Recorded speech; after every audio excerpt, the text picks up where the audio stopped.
기내식에 심각한 알레르기 반응을 보였던 아시아인 승객. 아시아인의 분노 섞인 고함. 소송 위협. 의료진이 비행기에 올라왔을 때 느꼈던 그 무력감. 제 잘못은 아니었어요. 그 승객이 알레르기를 미리 알려주지 않았거든요.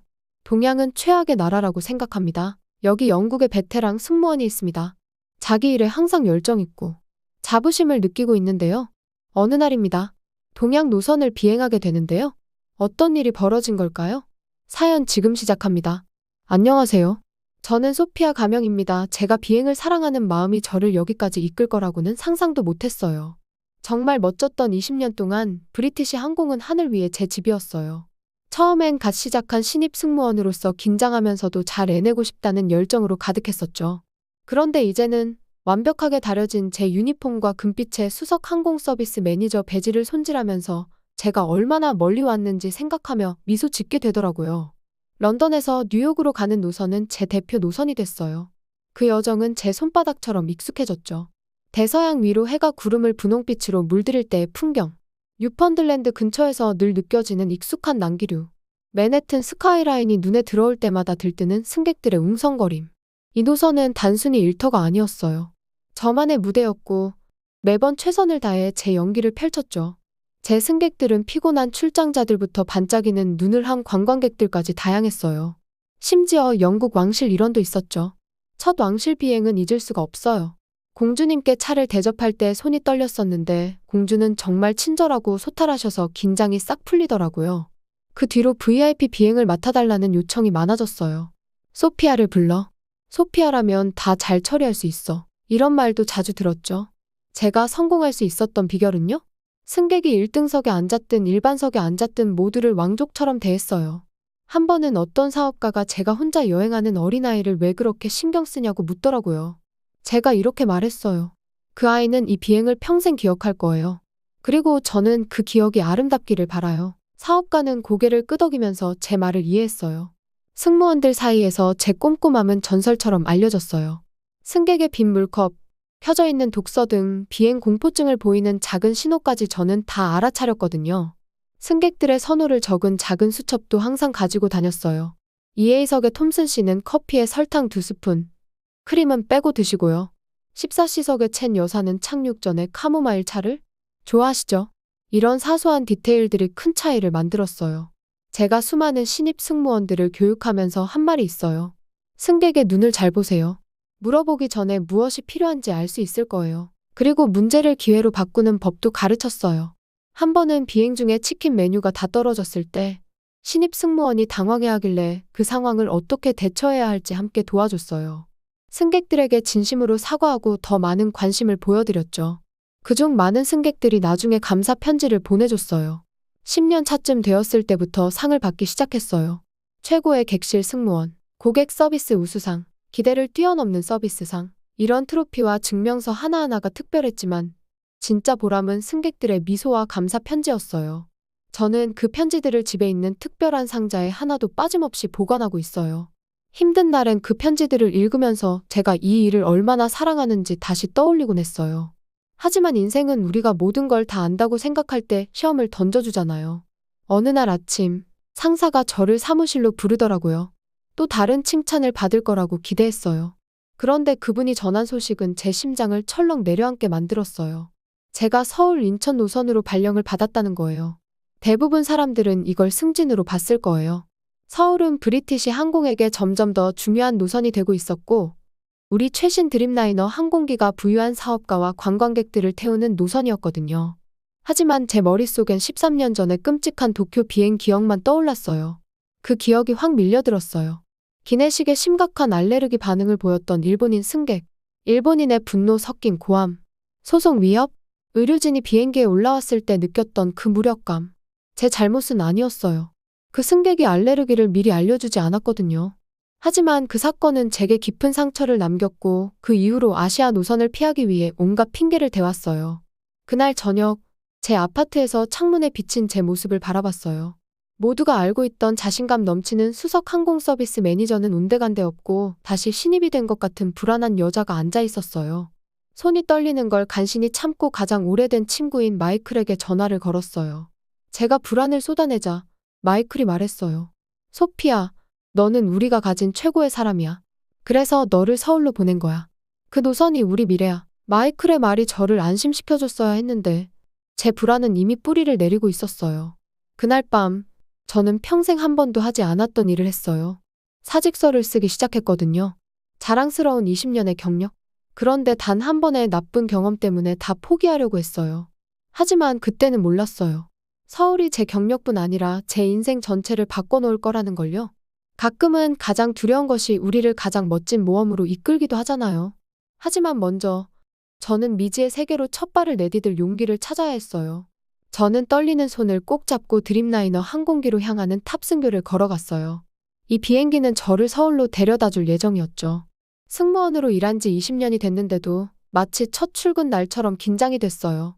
아침 햇살이 휘두르 공항 터미널 창문을 통해 들어와 길게 그림자를 드리웠어요. 괜찮아, 소피야. 너라면 할 수 있어? 하고 혼잣말하며 네이비 블루색 브리티시 항공 유니폼을 한 번 더 단정히 정리했어요. 그리고 비행기에 발을 들였죠. 익숙한 신선한 객실 공기와 새 좌석 냄새가 저를 맞이했지만 여전히 속이 불편했어요. 퍼스트 클래스 구역에서 사전 점검을 시작하려는데 나이 지긋한 한국인 남성분이 눈에 들어왔어요.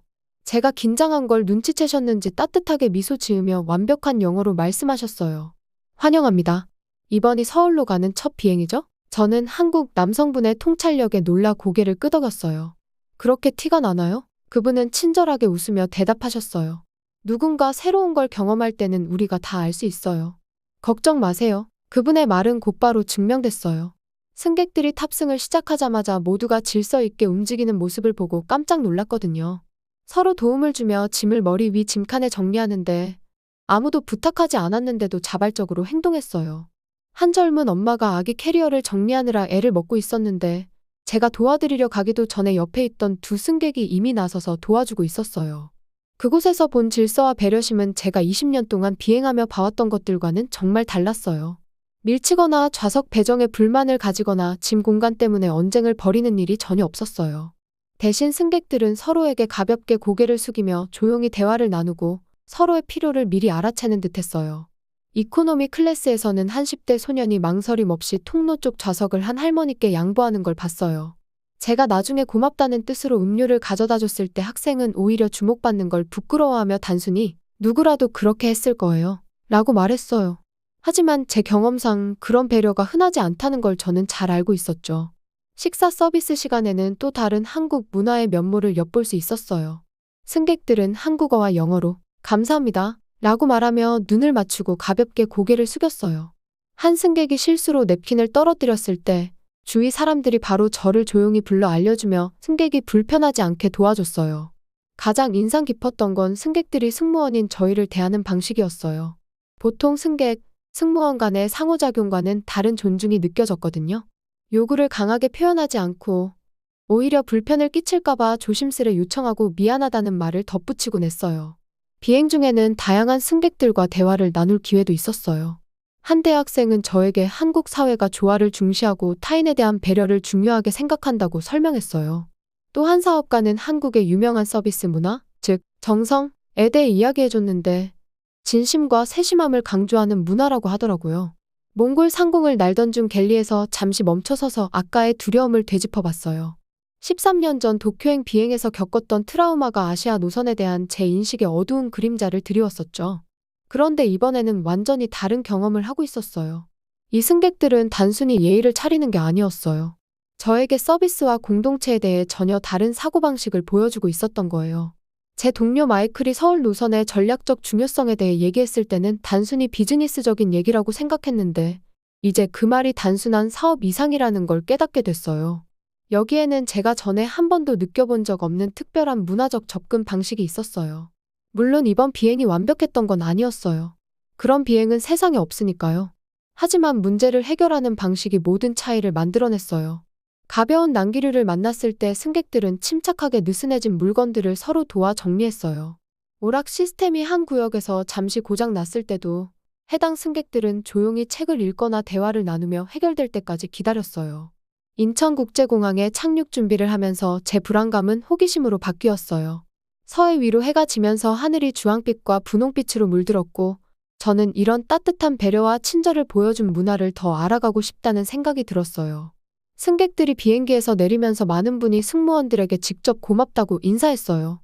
처음에 저를 맞아주셨던 그 나이 지긋한 남성분도 문 앞에서 잠시 멈춰 한국을 우리만큼 사랑하게 되길 바랍니다. 라고 말씀하셨어요. 남성분의 온화한 미소를 보며 제 발견의 여정이 이제 막 시작되었고 새로운 임무에 대해 처음으로 진심으로 설레기 시작했어요. 하지만 가끔 가장 큰 변화는 정말 예상치 못한 순간에 찾아오곤 하죠. 다음 비행에는 우리가 시베리아 상공 35,000피트 고도를 순항하고 있을 때 첫 번째 문제가 발생했어요. 바로 음식 보관 시스템에서 경고음과 함께 빨간불이 깜빡이기 시작한 거예요. 완전한 고장이라서 기내식을 제대로 데우거나 차갑게 유지할 수 없게 됐죠. 순간 마음이 철렁 내려앉았어요. 이전 비행들에서도 이런 기술적인 문제가 생기면 보통 승객들이 화를 내거나 소란이 생기곤 했거든요. 그런데 제가 객실을 지나가며 상황을 설명하려고 할 때 정말 놀라운 광경이 펼쳐졌어요. 불평 대신 한국인 승객들이 고개를 끄덕이며 이해한다는 반응을 보이고 해결책을 제안하기까지 하는 거예요. 심지어 어떤 연세 지긋한 남성분은 조심스러운 영어로 "걱정하지 마세요. 기다릴 수 있어요. 안전이 우선이죠. 라고 말씀하시더라고요. 그분들의 이런 태도는 단순히 시작에 불과했어요. 이날 우리를 기다리고 있는 더 큰 시험은 바로 자연이었어요. 검은 구름이 앞을 뒤덮더니 곧 우리 커다란 드림라이너 기체가 바람 속에서 나뭇잎처럼 흔들리기 시작했어요. 엄청난 난기류가 몰아쳤죠. 숙련된 승무원인 저조차도 무언가를 꼭 붙잡아야 할 정도였어요. 좌석에 몸을 지탱하며 주변 반응을 살폈어요. 23번 줄에서는 한 유럽인 젊은 커플이 두려움에 휩싸여 있었어요. 팔걸이를 붙잡은 손이 하얗게 질릴 정도였죠. 하지만 그 옆에 앉아있던 한국인 가족은 놀랍도록 차분했어요. 심지어 할머니는 무서워하는 그 커플을 다독이시며 생강 캔디를 나눠주시면서 이게 불안을 진정시키는 데 도움이 된다고 서툰 영어로 설명하시더라고요. 제가 더 어려운 상황은 없을 거라고 생각하던 바로 그때 비즈니스석 쪽에서 날카로운 비명이 들렸어요. 도와주세요. 문제가 생겼어요. 커튼 너머로 보니 중년의 한 남성분이 의자에 축 늘어진 채로 발작을 일으키고 계셨어요. 제 훈련된 본능이 즉시 작동했지만 제가 의료키트를 꺼내기도 전에 한 한국인 승객이 벌써 그곳에 도착해 있었어요. 저는 의사입니다. 라고 차분히 말하며 능숙한 손놀림으로 환자를 돌보기 시작했죠. 나중에 자신을 김 박사라고 소개하신 그분은 무려 3시간 동안 환자 옆에 계셨어요. 환자의 활력 징후를 꾸준히 확인하시고 걱정하던 의사분의 아내에게 쉬운 말로 상황을 설명해 주셨으며 서울에 도착하면 의료진에게 전달할 상세한 기록까지 남기셨더라고요. 제가 비행 경력에서 본 자발적인 승객의 헌신 중 가장 인상 깊은 순간이었어요. 하지만 난기류는 우리를 그렇게 쉽게 놔주지 않았어요. 또 한 번 강한 흔들림이 왔을 때 여러 개의 머리 위 수납함이 갑자기 열려버렸어요. 가방과 개인 소지품들이 여기저기로 날아다니기 시작했죠. 제 20년 경력의 비행 경험에서 이런 상황은 보통 승객들 사이에서 패닉과 불만을 불러일으키곤 했어요. 그런데 이번에는 제가 말문이 막힐 정도로 놀라운 일이 벌어졌어요. 아무도 지시하지 않았는데 한국인 승객들이 스스로 작은 팀을 조직하더라고요. 젊은 승객들이 바닥에 흩어진 물건을 조심스럽게 주워서 나이 드신 분들에게 전달하면 그분들이 물건들을 정리하며 주인을 찾아주는 방식으로 움직였어요. 어떤 어린 여학생은 휴대폰으로 간단한 스프레드시트를 만들어 좌석 번호와 잃어버린 물건들을 기록하기 시작했어요. 한 사업가는 양복 재킷을 벗어 어린아이의 곰인형을 좌석 밑에서 꺼내느라 기어다니기까지 했어요. 특히 인상 깊었던 건 그 과정에서 누구도 다투거나 경쟁하지 않았다는 점이에요. 똑같은 물건, 예를 들면 검은색 아이폰 충전기 2개 같은 게 발견되었을 때도 승객들은 서로 상대방이 먼저 가져가라고 양보하더라고요. 그들의 서로에 대한 존중이 눈물을 나게 할 정도였어요. 더 감동적이었던 건 다른 나라 승객들을 돕는 모습이었어요. 영어를 잘하는 한 한국인 대학생은 즉석에서 통역사가 되어 여러 국적의 승객들과 소통을 도와줬어요. 한 프랑스인 관광객이 여권을 못 찾자 3줄이나 되는 한국인 승객들이 다 같이 수색에 나섰고 결국 그녀의 좌석과 벽 사이에 끼어있던 여권을 찾아냈어요. 여권을 찾아 그녀에게 돌려줬을 때 모두가 환호하며 축하하는 모습은 정말 가슴이 따뜻해지는 순간이었어요. 이 모든 혼란 속에서도 한국인 승객들의 행동에서 정말 놀라운 점을 발견했어요. 그분들은 단순히 예의 바른 게 아니었어요. 마치 모두를 가족처럼 대하는 것 같았어요. 난기류 속에서도 연세 많으신 승객 한 분이 화장실을 가고 싶다고 하시자 젊은 승객 2분이 바로 일어나 안전하게 안내해드렸어요. 겨우 간단한 간식을 제공할 수 있게 됐을 때도 서로 배고파 보이는 사람들과 나눠 먹는 모습이 보였어요. 난기류가 마침내 잠잠해지고 우리가 서울로 착륙 준비를 시작할 때 저는 그동안 목격한 일들을 떠올리지 않을 수 없었어요. 이건 단순히 좋은 행동이 아니었어요. 이 승객들이 보여준 여러 위기 대처 방식은 저에게 공동체와 봉사에 대한 완전히 다른 생각을 심어줬어요. 그분들은 그냥 침착하기만 한 게 아니라 주변 사람들에게 더 나은 환경을 만들어주기 위해 적극적으로 움직였던 거예요. 가장 강렬한 순간은 착륙 후 승객들이 비행기를 떠날 때였어요. 의료 비상 상황에서 도움을 주셨던 김 박사님이 저에게 고개를 숙이며 우리 잘 챙겨주셔서 감사합니다 라고 말씀하시는 거예요. 제가 정말 놀랐어요. 그렇게 많은 일을 해주신 분이 오히려 저에게 감사 인사를 하시다니요. 이 단순한 제스처는 한국 문화에 대해 제가 조금씩 이해하기 시작한 그 깊은 서비스 정신과 타인을 돕고자 하는 본능을 완벽히 담고 있었어요. 그 비행은 제가 20년 동안 비행을 하면서 배운 것보다 더 많은 걸 가르쳐줬어요. 마지막 승객이 비행기를 떠나는 걸 보며 한국으로의 비행에 대해 가졌던 두려움은 이미 사라졌고 그 대신 깊은 존경과 궁금증이 자리 잡고 있다는 걸 깨달았어요. 저는 이런 놀라운 행동을 가능하게 하는 문화를 더 깊이 이해하고 싶어졌어요. 또 제가 한국에 대해 알고 있다고 생각했던 모든 걸 뒤집는 대화가 이렇게 간단하게 시작될 줄은 전혀 예상 못했어요. 그건 런던으로 돌아가는 비행기 안 대부분의 승객들이 잠들어 있는 조용한 시간에 일어난 일이었어요. 저는 1등석에서 차를 내어드리고 있었고 그 상대는 삼성에서 임원을 지냈다는 김 선생님과 아내 김 여사님이었죠. 부부는 부드러운 태도가 저를 편안하게 만들어서 그들이 함께 앉으라는 제안을 했을 때 저도 모르게 자리에 앉게 되었어요. 한국에 대해 많이 궁금해 하시는 것 같네요. 김 선생님이 말씀하셨어요. 제가 비행 내내 한국인 승객들을 유심히 지켜보는 걸 보셨나 봐요. 선생님의 영어는 완벽했고 대학 시절에 익혔다고 하시는 약간의 미국식 억양이 섞여 있었어요. 저는 고개를 끄덕이며 이전에 겪었던 상황에서 보여준 승객들의 행동에 대해 놀랐던 걸 인정했어요. 이렇게 서로 협력하는 승객들을 본 적이 없었거든요. 라고 말했죠. 김 여사님이 따뜻하게 웃으시며 말씀하셨어요.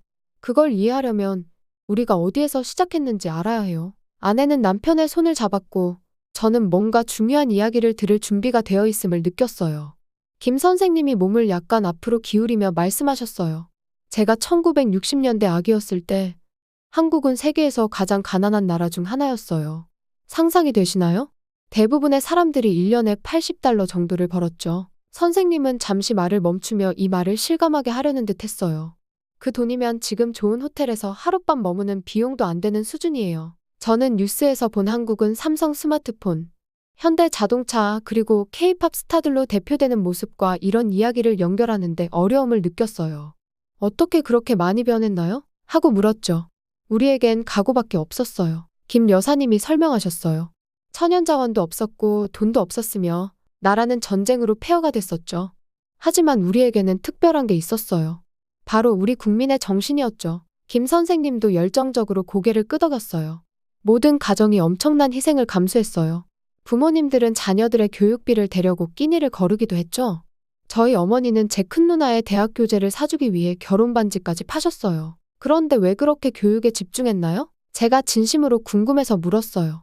그게 우리가 앞으로 나아갈 유일한 길이라는 걸 알았거든요. 김 여사님이 대답하셨어요.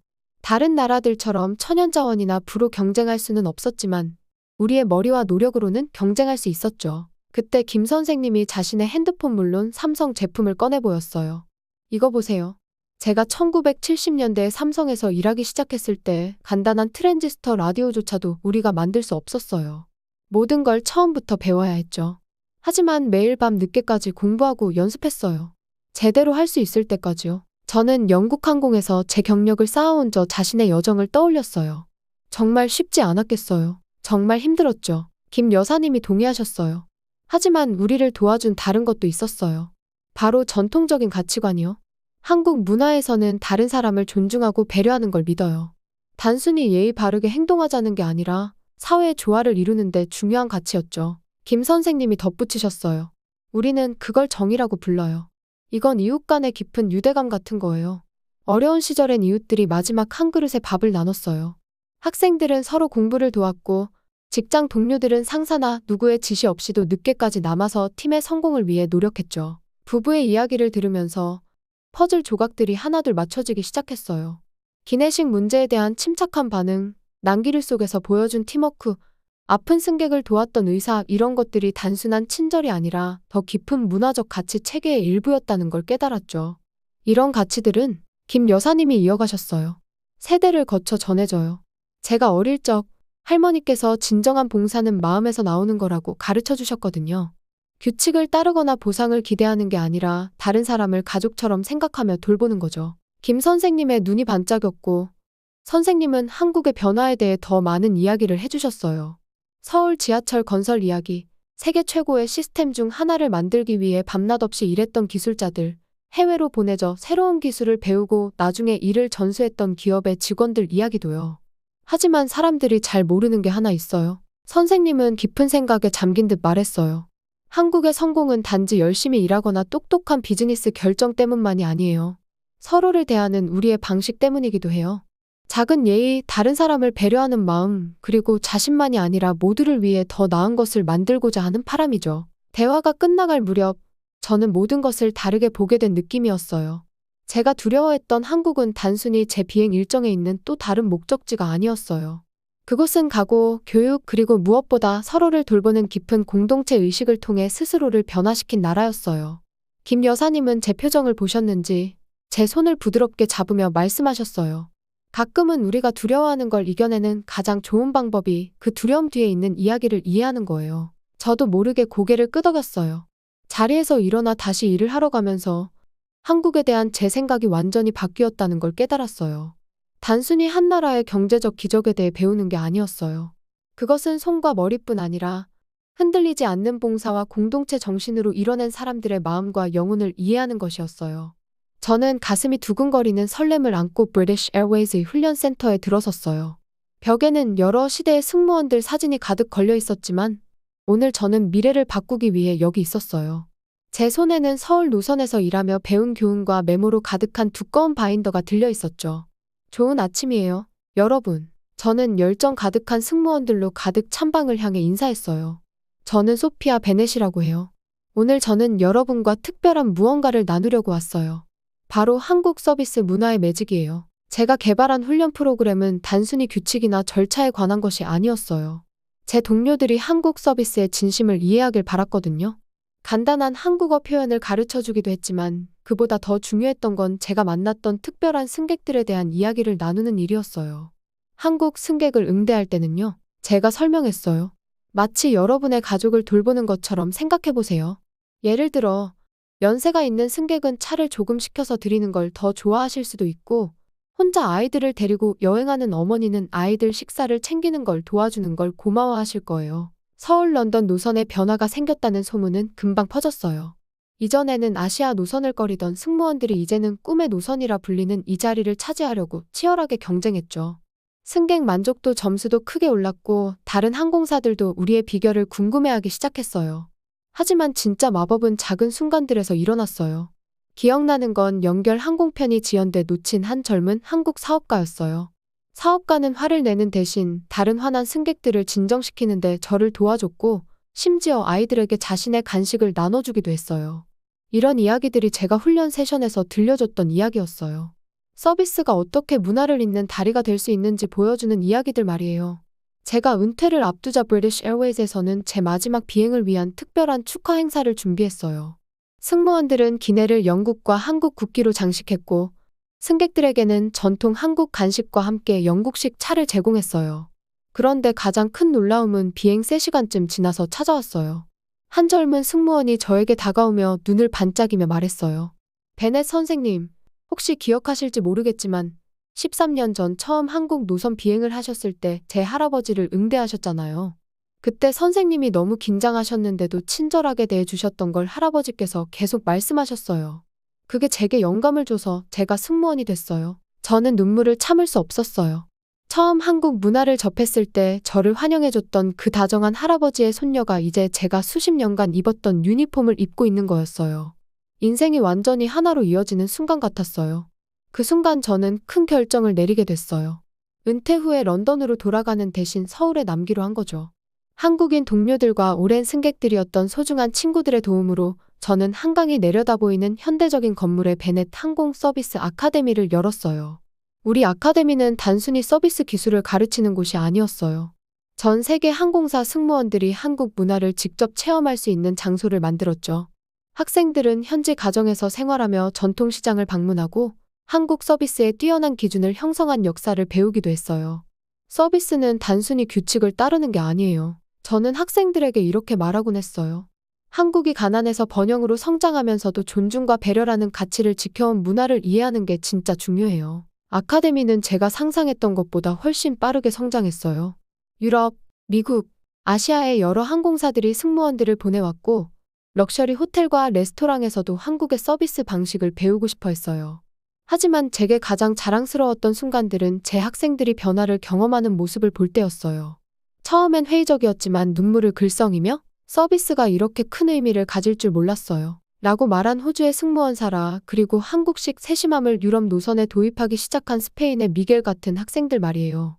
제가 서울행 첫 비행 때 느꼈던 긴장감에서 국제적인 아카데미를 운영하기까지의 여정을 돌아보면 정말 많이 달라졌다는 걸 실감해요. 당시의 두려움은 이제 너무 멀게 느껴질 정도로 지금은 한국 문화에 대한 깊은 존중과 감사를 느끼고 있어요. 어제 저는 아카데미 사무실에 앉아 서울의 스카이라인이 주황빛과 분홍빛으로 물드는 석양을 바라봤어요. 제 책상 위에는 첫 한국 노선 비행 때 찍은 사진과 최근 아카데미 졸업생들과 찍은 사진이 나란히 놓여 있었죠. 이 두 사진의 대비가 제 이야기를 말해주고 있었어요. 두려움을 극복하면 예상치 못한 축복을 만날 수 있다는 이야기요. 내일 새 학생들을 맞이할 준비를 하며 몇 년 전 거의 제출할 뻔했던 사직서를 떠올려 봤어요. 만약 편견에 굴복해서 변화를 받아들이지 않았다면 제 삶이 얼마나 달랐을까 싶었어요. 이제는 매일 제가 한국 문화에서 배운 아름다운 교훈들을 전 세계 사람들과 나누고 있어요. 제 여정은 가르쳐줬어요. 때로는 가장 큰 도전이 가장 큰 선물이 될 수 있다는 걸요. 한국 서비스의 뛰어남에 대해 다른 이들에게 가르치면서 저는 진정한 제 소명을 찾았어요. 문화와 문화를 잇는 다리를 하나의 만남에서부터 만들어가는 일이요. 많은 걸 얻어갈 수 있어서 너무 행복합니다. 이번 사연은 여기까지입니다. 어떠셨나요? 마음이 찡해지는 사연이네요. 우리나라의 서비스 만족도는 세계 1위입니다. 이렇게 노력을 해주고 계신 대한민국의 모든 분들을 응원합니다. 감사합니다.